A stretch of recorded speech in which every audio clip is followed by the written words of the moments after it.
យានយន្តយានចរបវរក្នុងរាត្រី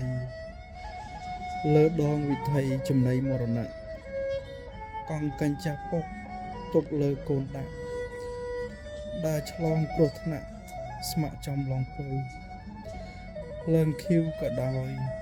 កូនអើយពុកហ៊ានពុកខ្លាចកូនអត់ឃ្លាន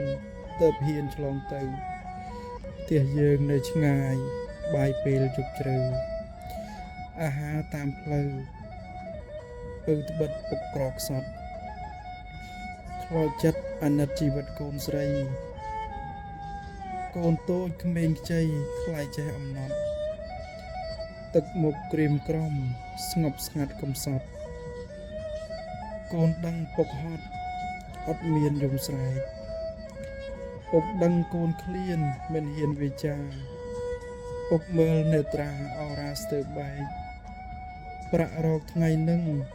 ប្រឹងរស់ថ្ងៃស្អែកបើពុកបែងចែកស្អែករស់មិនដាច់ទៅ